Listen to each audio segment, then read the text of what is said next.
2025 সাল যে বিকশিত ভারত মিশনের Khadabari SB school Belonia Rajnagar south Tripura আমাদের বিদ্যালয় থেকে যে প্রজেক্ট থিমটি বানানো হয়েছে সে আমরা এটার নাম হচ্ছে চাইল্ড অ্যান্ড ওমেন ডেভেলপমেন্ট।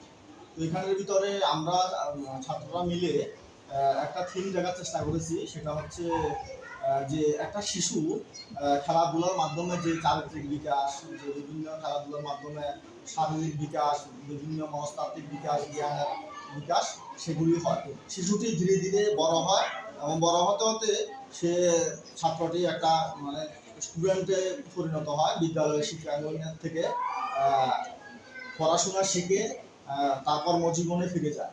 তো এখানে যে শিশুটি দেখা যাচ্ছে একটা মহিলা শিশু, মেয়ে শিশুটি বড় হয় একটা ওম্যান, অর্থাৎ একটা মহিলায় পরিণত হয়েছে। তো তখন পড়াশোনার দায়িত্ব পালনের মধ্য দিয়ে যে যে আত্মনির্ভর ভারতটা কীভাবে নিজে নিজে যে স্বনির্ভরতা সেটাকে এখানে আমরা বোঝানোর চেষ্টা করেছি।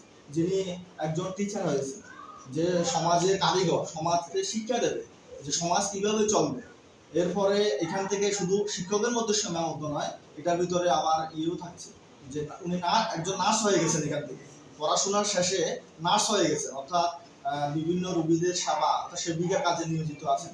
এভাবে আমরা যে আত্মনির্ভর ভারত কিভাবে নিজে নিজে মানে স্যাটিসফ্যাকশন হবো এটা এখানে দেখানো হয়েছে। তো আমাদের যে থিমটা, এটার নাম হচ্ছে আত্মনির্ভর ভারত, আর এখানে project child and women development, অর্থাৎ শিশু এবং মহিলাদের ভিতরে যে বিকাশ, সেই আমরা প্রগ্রেসটা দেখানোর চেষ্টা করেছি বিকশিত ভারত 2025-এর মাধ্যমে।